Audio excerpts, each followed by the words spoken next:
So guys, welcome to the next part of the lecture for chapter complex numbers. So basically what we'll be doing today is continuing the topic. So we studied about a different way of representing numbers. That means instead of a normal number line system, we expanded the system with two dimensions. I mean, we only had one dimension, one straight line.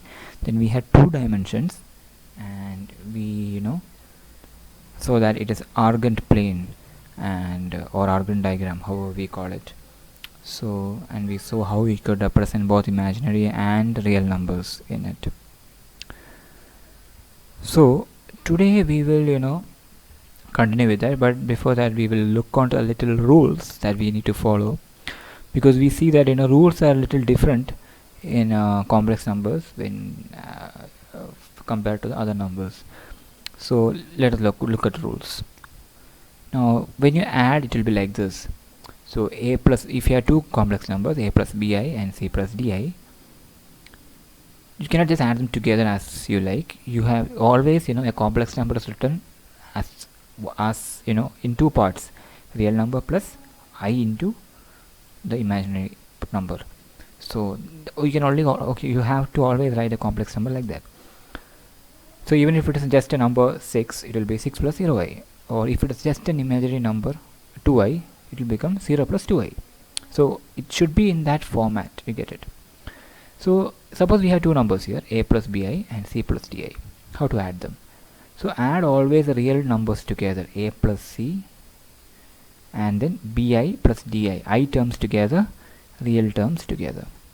Okay, I'll show an example later. And if you are multiplying, it will be like this, a plus bi into c plus di. Just like you multiply variables, just multiply them together, a into c plus a di plus bi c plus bi di. And bi di is b d I square.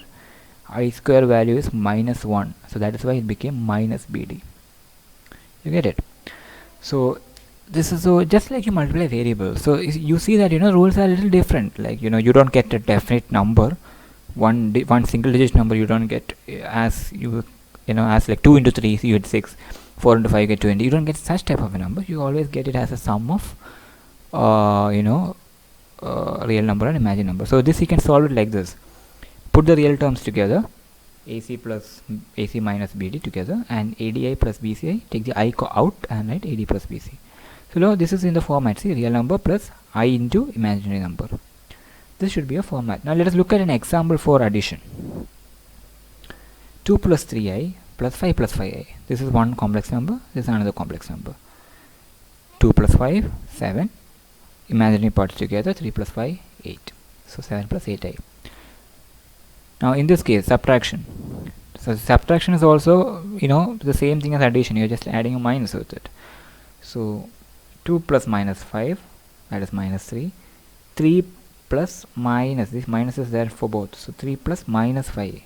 3i minus 5i minus 2i. So you see that you put the real numbers together, one side, imaginary in the other side. Now let us look at one example for multiplication. 2 plus 3i into 5 plus 5i. Just open them together. 2 into 5 plus 2 into 5i. Sorry, okay, 3 into 5i plus 2 into 5i, and then 3i into 5i. And why is this minus 1? 3i, 5i. I square is 3 into 5 I square. I square is minus 1. So it will be like 10 plus 15i plus 10i minus 15. Put the real terms together. 10 minus 15 minus 5. 15i plus 10i, 25i. It's not that difficult. I mean, just with practice you'll get it. So this is the example for multiplication. Now I just wanted to just want to introduce a small topic in between, that is scalars and vectors. So see, this you will study in physics, and I'm not going to go deep in this because we'll study this in physics very soon itself. And but because I want to use this term vector in this topic, that is why I just want to give a small introduction to that. So scalar is any quantity without direction and vectors are any quantity with direction. For example, Niharika runs faster than Kushi by, I can say Niharika has more speed than Kushi. If I say like that, what does it mean? It can mean that she can run faster. That's all I can say. But did I say which direction? Did I say she runs faster only in forward? Some people can run in the backward. Some people can do, like moonwalking. Some people can do moonwalking faster. So that's also speed, when you moonwalking is, walking backwards in a specific direction. So some people can do, walk backwards very fast. So how do you say speed? Speed doesn't mention any quantity. Speed does not mention any direction. Speed does say, she goes fast. What does that mean? She goes fast in which direction? When she goes fast while in forward direction or backward direction? Who knows? It doesn't say that. But when we use the term velocity, it has direction. So it says, in this direction. For example, in that case, I should say, Niharika runs faster than Kushi when she runs forward. Or I could say, Kushi runs Kushi runs a little faster than Niharika when they are running backwards. So I could interchange the term because I mentioned direction. So direction is very important when we mention vector quantity. Vector quantities itself means that a quantity with direction. So for example, a car is going fast. It just says it's going fast. We don't know which direction. Is it in reverse gear or it is in forward gear? We do not know. It just says it's going fast. That type of things are called scalar. For example, mass. Mass is scalar because if you in which it doesn't mass doesn't have direction, right? Does mass have direction? No. Wherever you keep it up or keep it down, or whichever way you move it, the mass will not change. It's a constant. Right? You studied that in chemistry. Mass doesn't change. So like that type of quantity is scalar. And vector quantities are ones that have direction. That means with direction it changes. Direction makes a change in it. Now you study in these things in a little more deeper way in physics, and that time we'll get a little more clearer idea. Not a little more, a lot more clearer idea. But for now, just remember that vector is quantity. Quantity means a quantity with a direction. Okay. Now let me. I want to use the term vector somewhere in between. That is why I wanted to tell you what it is. So you remember a unit circle which we studied last chapter, unit circles in trigonometry. So I want to bring that thing again. Now this is, I told you there are two ways of representing it: a complex number, z is equal to a plus ib, z is equal to cos x plus I sin x, the organ diagram. Now I want you to imagine a unit circle like this. If you look at this unit circle, see, this is imaginary axis, this y-axis is imaginary, and this x-axis is real numbers. Okay, so see, now it is 0. Let me put 0. Okay, so what I want to show you is, like we studied for trigonometry, this also we can say, because if I am keeping the modulus r, r is equal to modulus z, we studied that, right? If I am keeping the r constant, and if I am only changing the theta, r angle theta, if I am only changing the theta, and if I keep going, I can make a circle. The r values remain same, so radius remains same, and so the value remains same. And if I keep going, I keep changing the angle, I can get a circle. So and that circle, if the r value is 1, it becomes a unit circle with radius 1. Now, why did I take unit circle? I'll tell you. So if I go like this, and if I keep it at some angle, let me say 30. Okay, 29, 30 degrees. See, the angle is 30 degree. Now the x-axis will be cos theta, cos 30 degree. Y-axis will be sin 30 degree. We studied that last chapter, right? In a unit circle, the x-axis will be cos theta, y-axis will be sin theta. Now that is how we could also represent z as cos theta plus I sin theta. So this unit circle, so every point, so you see that now I think you can realize now that there is a relationship between trigonometry and complex numbers, because complex numbers also can be represented in circles and in unit circle, there is a relationship between unit circles and trigonometry. So you see that I can represent it like this. This is also argand plane. So if I draw a circle in an argand plane of radius 1, I can keep moving, and you can see that these are the coordinates. This is the x coordinate, this is the y coordinate. So this is cos theta plus I sin theta. So these values will come, and the angles are also written like this, 122 degree, and so this is the unit circle concept in complex numbers. Yeah, so let me keep it here. Please have this in mind, because this is needed while to study this. Now let us come back.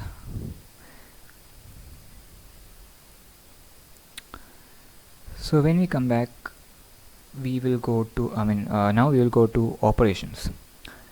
Different operations can be done in complex numbers, and few of them are addition. So addition we already checked. This is the theoretical way of doing addition, but I want to show you a geometrical way also. I already taught you this. This is the theoretical way. Manually you can do a plus c, b plus di and all, but I also want to show you a geometrical way of doing addition, and that will be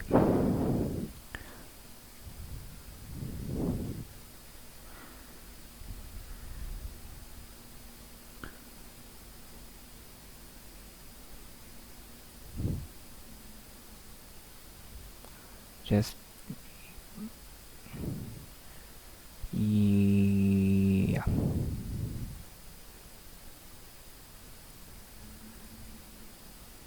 So this will be this will show the geometric way of doing addition. So there are two vectors here. Okay, now let me show you. Okay, I told you I will use the term vector.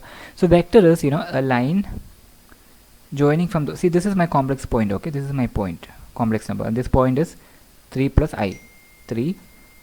I. So and from the origin, if I connect a point like this, if I connect a line like this, that is called a vector in this case. Okay, because it has a direction, it has this specific direction. So this is a quantity with a direction, so I can call this a vector. So I have two vectors here. See, basically it's a complex number only. Okay, so this is 3 plus I, 3 plus 1I, or 3 plus I, and this is minus 1 and what is the real imaginary 1? So minus 1 plus I, see.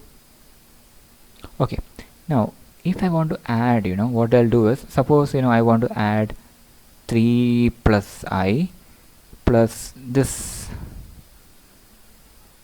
part, or this part. Okay, this point is what? Real number is 2, imagine it's minus 1, so 2 minus I.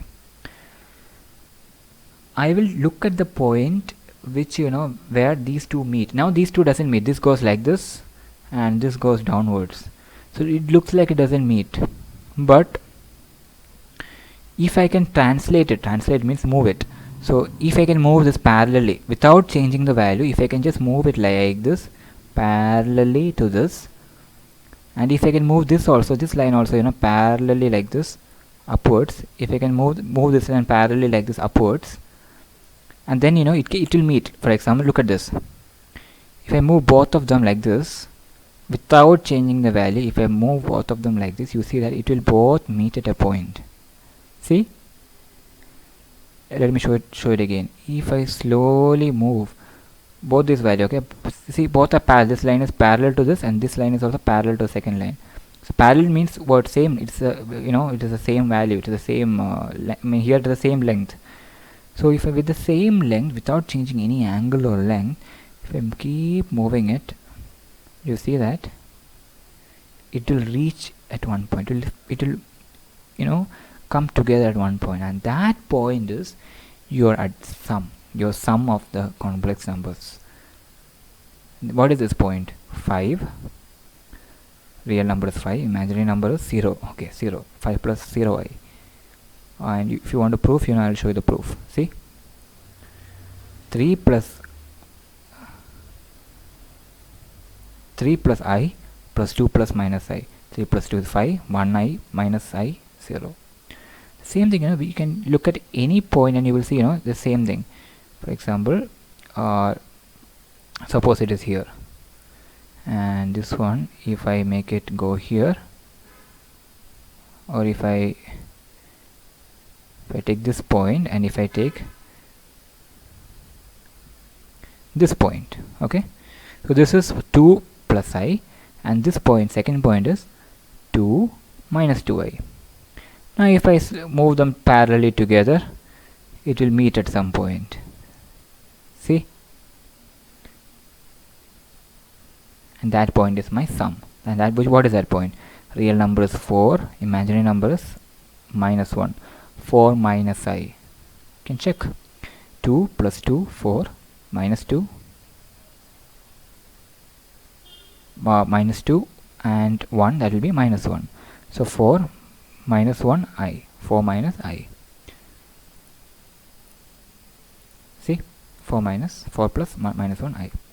So you get it that this is how we do addition. This is a geometrical way of adding, and this also you will study in physics. Okay, by the way, actually this you will use more in physics, and in maths this will come again in I mean, not, it won't come anytime soon, but later. But first, you will be using this in physics, and in physics is very important, by the way. So you'll be anyways taught this, and also this is just for information that this thing is called, this way of adding is called parallelogram law of addition. Now if you look like this looks like a parallelogram, right?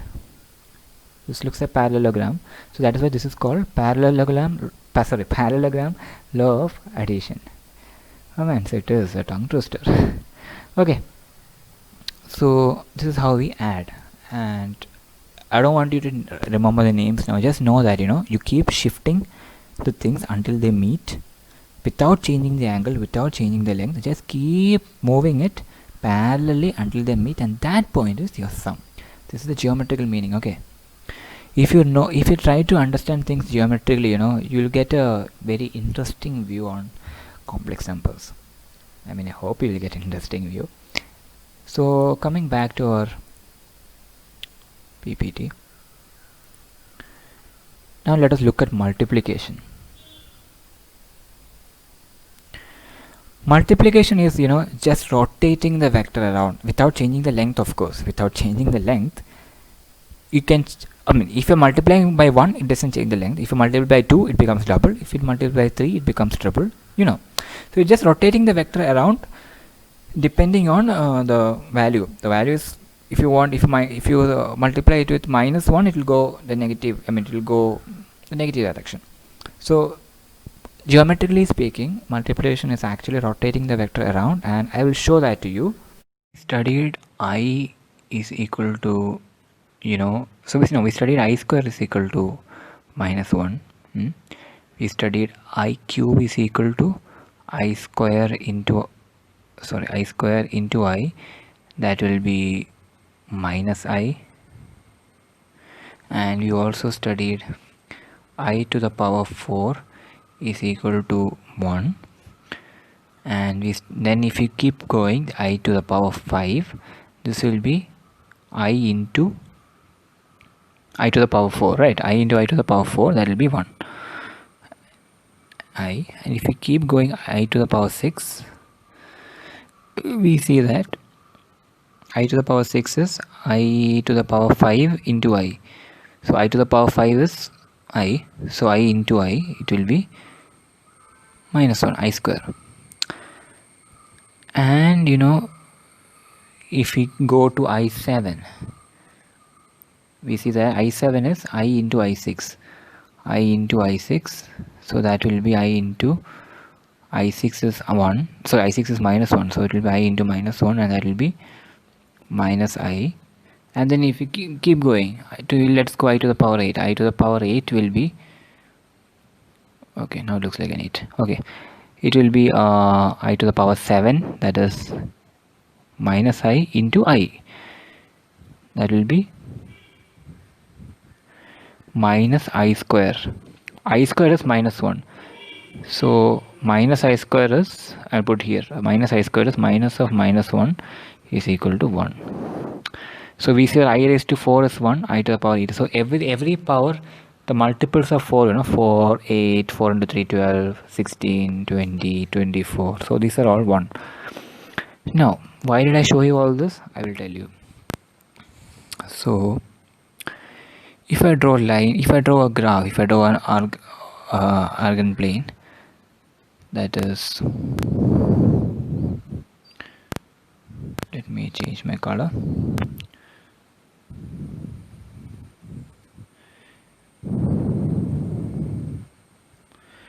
If I have an Argand plane and if I draw a line like this, suppose this is my vector.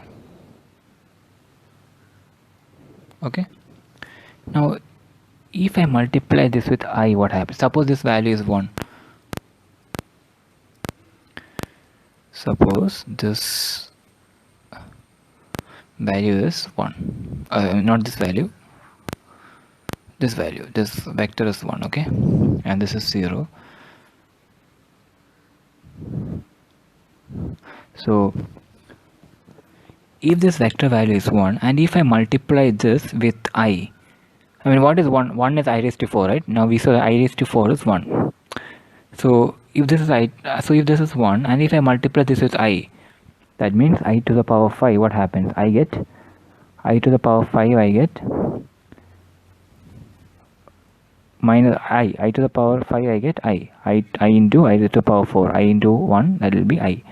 So I will be here. This is the imaginary axis, so I will be here. If this is 1, this thing will move and it will be like this. Let me draw it a little more carefully.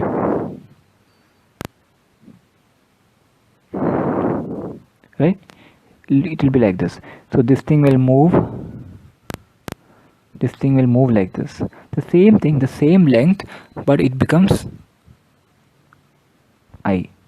So you see that, when I multiplied with I, what actually happened is this thing actually got rotated. Right, this was 1, this was perfectly lying here with no issues. But when I multiplied with I, the value didn't change, but it just got rotated. It got rotated and became vertical now. Now what happens if I multiply this with I again? So I raised to 6. I to the power 6 is I into I to the power 5, and that is minus 1.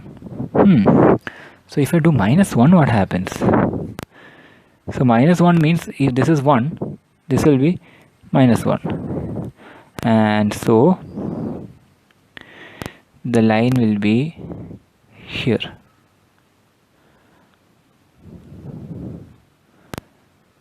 Do you see?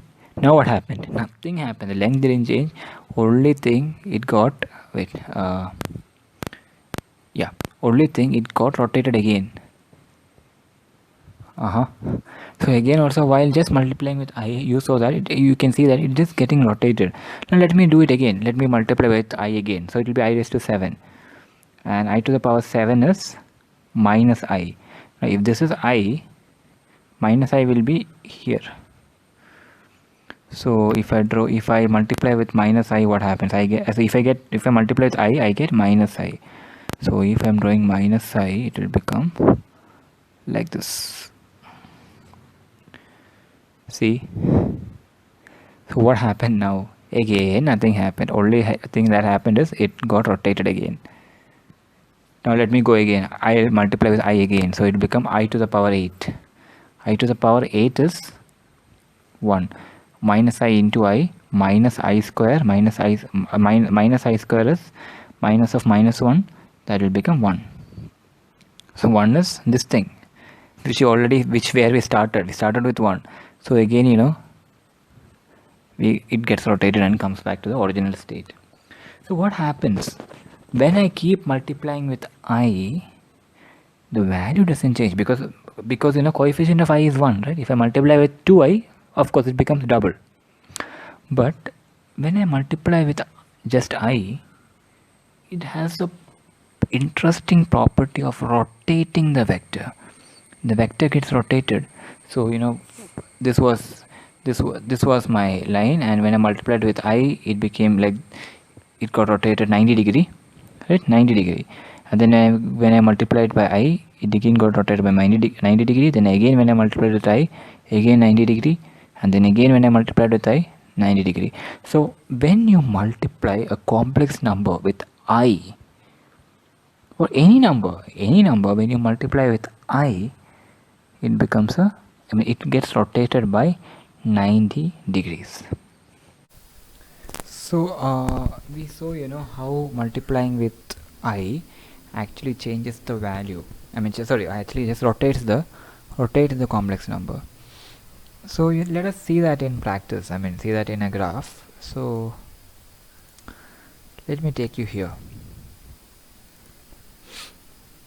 So if I have this, if z1 is my one complex number, okay, and z2 is my another complex number, and this result is z3, okay, so the product will be z3, okay. So z2 is my z1 and z2 are my factors. So if I keep z1 here at 6,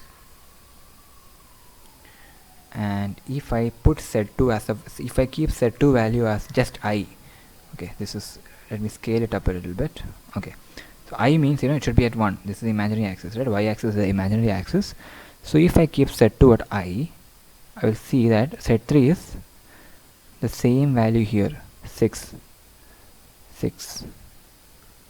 So what does it show? It shows that so yeah, so it shows that if multiplying by I just changes the value. For example, this z1 is 6, and if I keep moving, see, now you should know that z2 is at I, right? z2 is at 1I. Now let me fix z2 as I, and I'll keep I'll see if I move z1, if I change z1, what will happen. See, if I change z1, you see there's a 90 degree rotation. See, this is a 90 degree angle, right? Not 90 degree rotation, but you see a 90 degree angle here. This is 90 degree, and you see that it just keeps changing. See, it just keeps rotating 90 degree, because the z2 is still I, and so it keeps rotating 90 degree. And if I keep going like this, okay, I can't go because my graph is, but let me see if I can make it a little more smaller. Yeah, see, I can see it just keeps rotating like this. This is how I get a unit circle also, by the way. So if the length is same and if I keep rotating, so multiplying by j, sorry, not j, I, multiplying by I just makes it rotate. And why I use j, see, in electrical, in physics you will learn that current is also represented by I. So when electrical engineers or when electrical people use complex numbers, they don't write I, they write j to avoid confusion. So I'm an electrical student, so being an electrical student, what comes out of my mouth usually is j. So in both are the same thing, but usually in maths we write it as I. Only electrical people write it as j, electrical and electronics people. Okay, that was just for I just said that in the passing. So so you see this beautiful phenomena. It's actually beautiful. So when you multiply this, you won't realize this, but only when you look at this geometrically, you see this is actually a beautiful thing. Why I say it's beautiful is just multiplying by one number, you can just rotate the whole thing. That is multiplication. In complex numbers, multiply just rotating the whole thing. Now by using this phenomena, I will show you how we can prove a trigonometric formula itself. That I'll show you later. Now, so let us come back. So I hope you are enlightened by what you have actually seen now. So coming back to our PPT, let us study what are conjugates.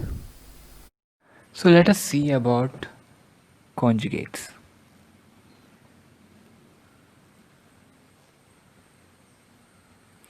Now conjugate, so first let me draw my argand plane. So it will be like this. Now so this is my imaginary axis. This is my imaginary axis, and this will be my real axis. Okay. Now so this is my argand plane, and this will be my 0 here. Now conjugate is, suppose I have a vector like this, or let me draw a straight line. I have a vector, I have a point, I have a complex point here, and it is Z1. Now conjugate is the mirror image about the horizontal. What is the horizontal? Horizontal is red, our real axis, right? This is the horizontal. Now if this is a mirror, suppose that line is a mirror, what happens? This thing will get reflected. So it will get reflected with the same distance, and it will become like this, right? Now this thing, if it is Z2, this is the conjugate. The conjugate is, considering the horizontal axis as a mirror, just take the reflection, exact reflection. That is called conjugate. Okay, geometrically this is what it means. Now manually I will tell you how to do it, but if you always better to understand it geometrically. So the conjugate of Z1 is, just take a reflection. Let me draw a straight line.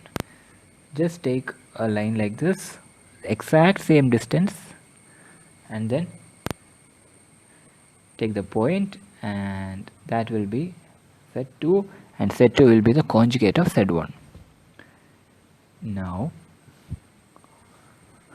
what actually happened? If you take like this, if you take the real parts and if you take the imaginary parts, you see that both these things, Z2 and Z1, have the same real part, right? Real part, it joins at one point. What changes is only the imaginary part. So the length is the same, but the axis is different. So what happens if this is I, this becomes minus I, right? So the imaginary part gets changed. So only that happens. So when you take the conjugate, only the imaginary parts change. Now if I, so suppose your Z1 is 2 plus 7i, your conjugate will be the same real number 2 minus 7i. That means the value of I will change. I plus I will become minus I. So it become, so this is the conjugates. So now we can say Z2 is conjugate of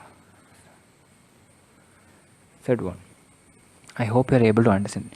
If you can, please try to understand everything geometrically, because that makes you think, and also that type of thinking will help you understand mathematical concepts in a really interesting manner. Okay, so now why I introduced conjugate is also to show you how to divide. Now I showed you how multiplication is. Now if you want to do division, for example, I'll start with an example.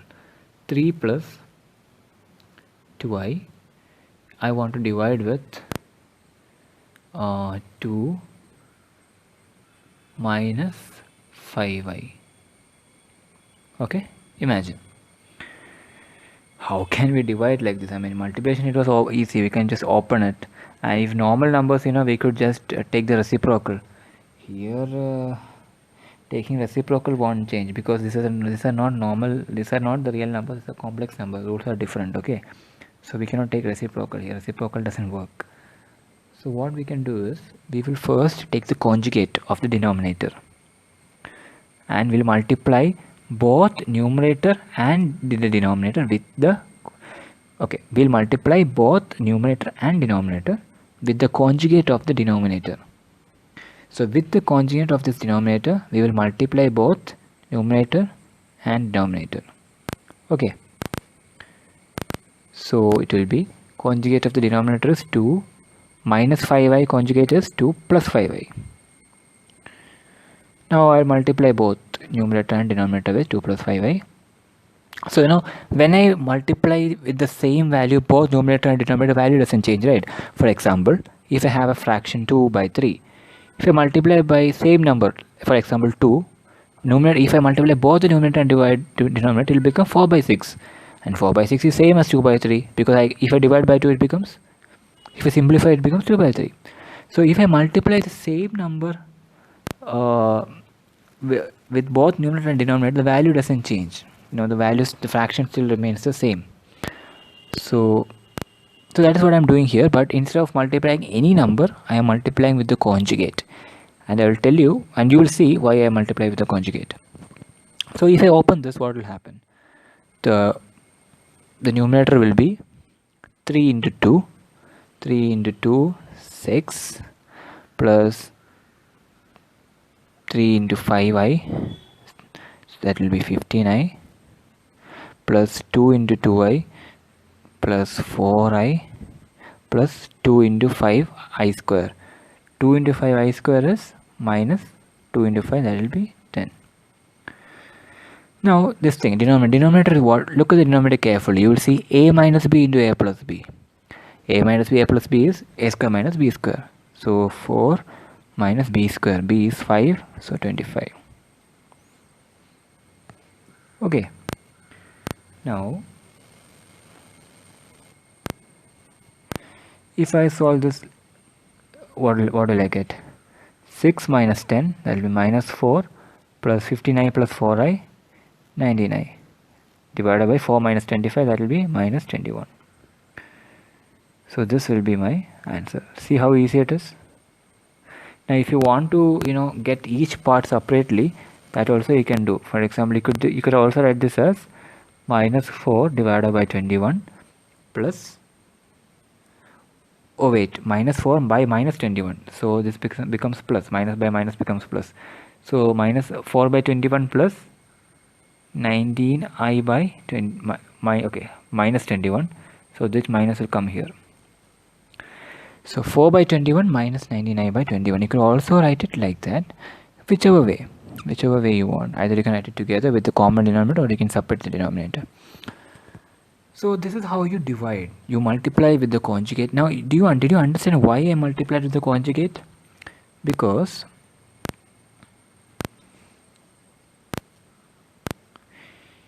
if I have a plus ib, and if I multiply with a minus ib, the I completely goes, because this is a plus b, a minus b, so a square minus ib square.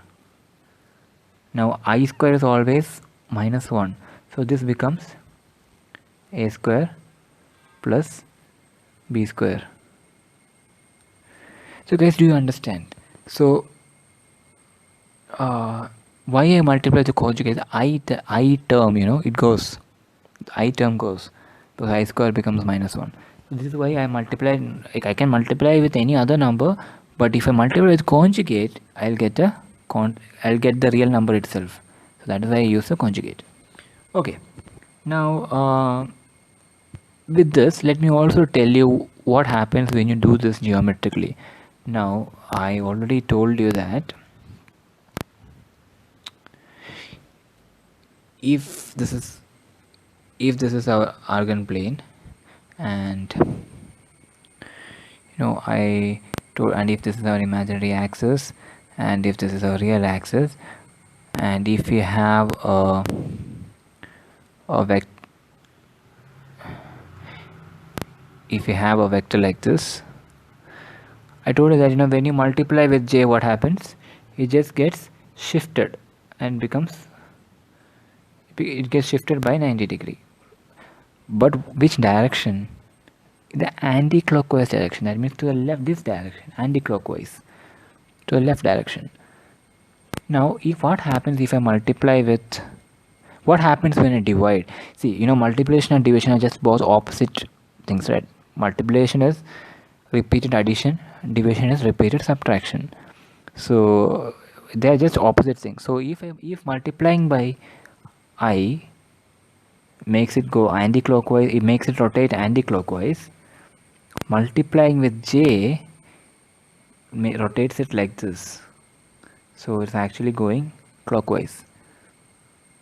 So multiplying with j makes it, and if I multiply j again, if I divide by j, if I divide by j, it gets rotated clockwise, and if I divide by j again, it becomes here, and if I divide by j again, it becomes here, and if I divide again, I come back. So multiplication and division are just opposite ways of rotating things.